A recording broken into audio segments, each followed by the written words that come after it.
Hi, my name is Chi Izuma, and today I'm going to be painting the Batgirl Premium Format Figure by Sideshow. Let's get painting. So now I'm basing up the skin tones and I start speckling some different color of the shade.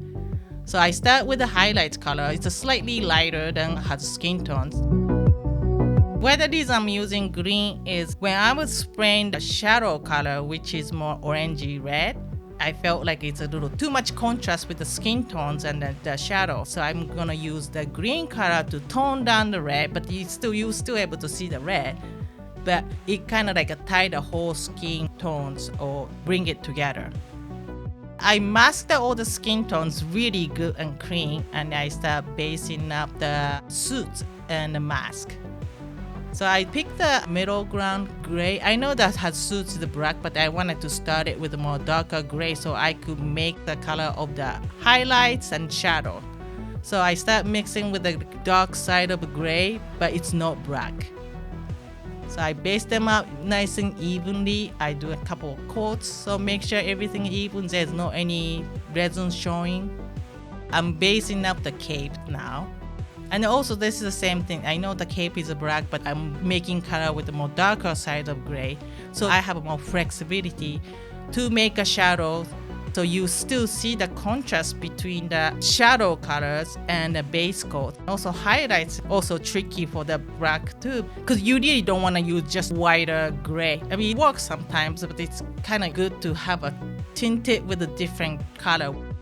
I just picked a lighter gray with a hint of green blue, so you could kind of see the contrast and transitions of highlights color to the base coats and the shadow, which is more like a deeper black color.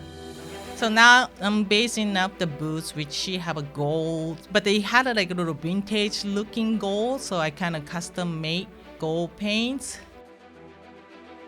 And of course gold paint's kind of hard to hand paint, so I don't want to leave the brush strokes.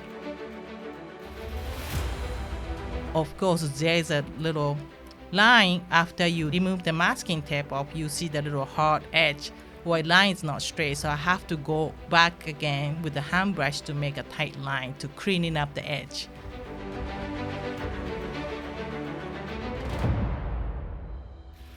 Now I'm doing just a gold with a little wash weathering, and then there's all these panels that with the gold pouch.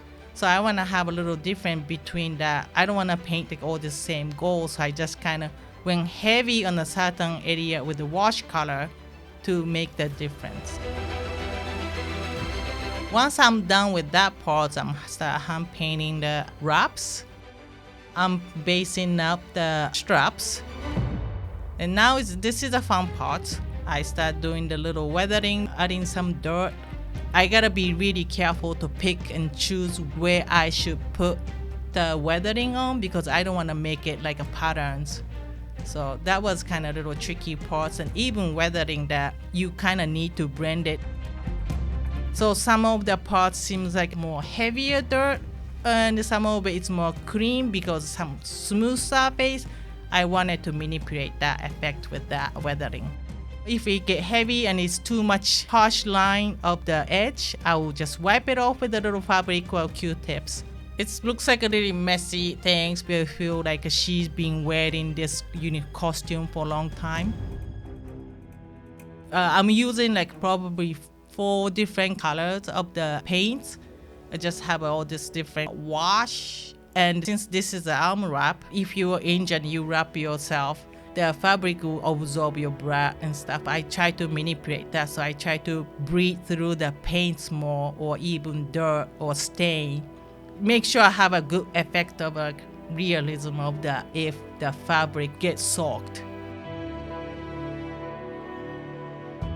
So now I just roughly mask the outside of the cape, and I'm start painting the base coats, the inside of the hat cape, which is a yellow, and did some shadows.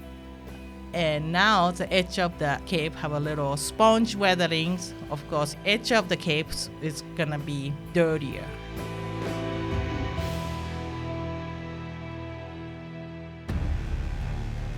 So I'm gonna start basing now Clayface. I just quickly roughly base coat it with a rattle can. This one I didn't need to do a cream base coat because I know the fact I'm gonna base it again with the water-based colors, and there's gonna be a lot of paints will be on it. So I was not really worried about the rattle can nice and evenly. I don't want to have a just big chunk of brown. So I want to capture the elements of gray. Speckle, haze the whole thing to the different color, and then speckles again. Some of the high points I went a little bit lighter because the surface gonna get dry. So it will be picked up. I need to have a little lighter color because the actual gray is like once it's dry parts, it tends to be lighter. So I try to create that effect too. So once I'm halfway down the Clayface parts, I start basing coats the rocks because I kind of need to see the contrast and how this color will work together. Now I'm doing little dry brush, adding some texture to make it look like rocks. So I start dry brushing inside of the mouth because I wanted to create a glowing effect, because it's supposed to have a blue, like fluorescent blue lights coming out from inside of the mouth. So why the reason I was picking the white, because like I'm going to spray transparent blue. So to have that white, it's gonna help me to pop the blue more than the actual base coat. So I airbrush all the edge that needs a little glowing effect. So I slowly start airbrushing the blue. So I don't want to go heavy. I like to take a little step by steps. So now this is the fun part. I'm working on the portraits. I painting eyebrows. I usually use like a couple different colors and make it super watery paints. You want it to have a soft look, building up the layer of the hair so you could kind of see every single line of the hairlines. So she have a more like a natural makeup, natural looking of the lip color. So I started with more like a pink, like a nude color to start, and then start go over with a more like a rosy color to have a light, nice wash and a wipe so you will blend all the color together. Painting the eyeliner. So this is a tricky part. I gotta put the head on the piece to see where she's looking at. So before I paint, I just mark it with a pencil, so make sure it's the right directions. And then I will start lightly wash with the base coats of the iris first. And to get the shapes right, directions are okay. This is a lot of back and forth I need to do, because even like a little bit, one tiny hairline's off, that will make her look goofy.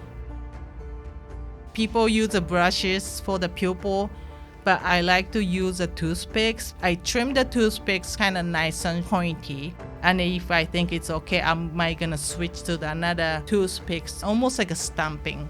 And if I need to trim it because the edge is not clean, I might go back with the iris color to make a clean line.